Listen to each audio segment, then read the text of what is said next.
समुद्र में चीन की घुसपैठ, बढ़ती ताकत। आइए अब बीच बहस में चर्चा करते हैं इस पर। हमारे साथ कौन कौन मेहमान इस चर्चा में रहेंगे, उनसे एक इंट्रोडक्शन। हमारे साथ रक्षा विशेषज्ञ सी उदय भास्कर रहेंगे।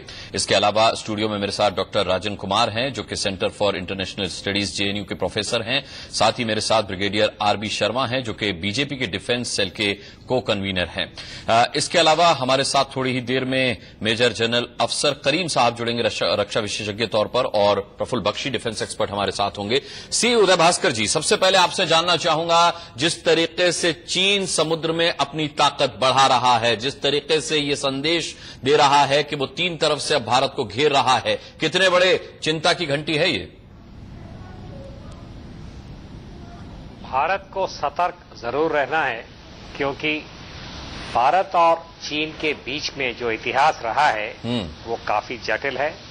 और जैसे आपके रिपोर्ट में अभी बताया गया है, सन 62 का जो हमारे सामने तजुर्बा है, उसको भी ध्यान में रखते हुए दोनों देशों के बीच में कई सारे ऐसे विवाद हैं जो अभी तक हल नहीं हुआ है। सबसे बड़ा है, मैं कहूंगा, ये जो क्षेत्रीय और सीमा वाला विवाद, जिसके ऊपर 1962 में युद्ध भी हुआ था।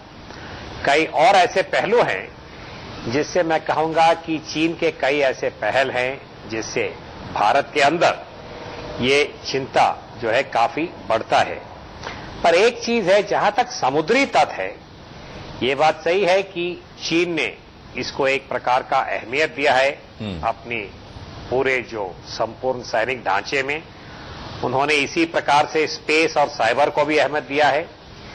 पर ये हिंद महासागर, और जैसे आपके रिपोर्ट में पहले कहा गया है कि पनडुब्बियां यहां पे आए हैं और वो सारे चीन के पनडुब्बियां हैं, उससे मैं सहमत नहीं हूं। एक विश्लेषक के दृष्टिकोण से मैं यही कहूंगा कि हालांकि हम ये मानते हैं कि चीन अपनी नौसेना की ताकत और क्षमता बढ़ाने के खोज में है, मुझे नहीं लगता है कि वो इतना क्षमता पहुंच चुका है या नहीं, मैं आपको बताऊं उदय भास्कर जी, मैं आपको बताऊं कि ये हमारी रिपोर्ट नहीं है, रक्षा मंत्रालय की रिपोर्ट है। अंडमान निकोबार के समुद्री लहरों पर चीनी पनडुब्बी देखी गई है।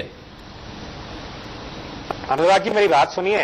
आप जिस रिपोर्ट का खुलासा कर रहे हैं, मैं यही कह रहा हूं, मैं विश्लेषक हूं, मैं सरकार की तरफ से नहीं बात कर रहा हूं।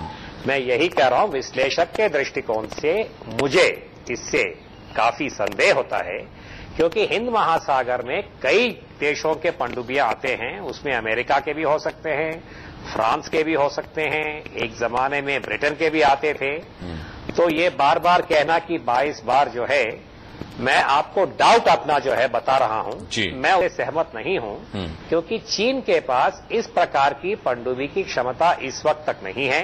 पिछले साल तक, जहां तक हम लोग इसका अंदाजा करते हैं, अगर पिछले 6 महीने में कोई ऐसा परिवर्तन हो गया है, मुझे नहीं लगता है। इससे मुझे आश्चर्य लगता है कि इस प्रकार का जो संख्या है, हमारे मीडिया में पिछले 2-3 दिन से इसी के बारे में चर्चा हो रहा है।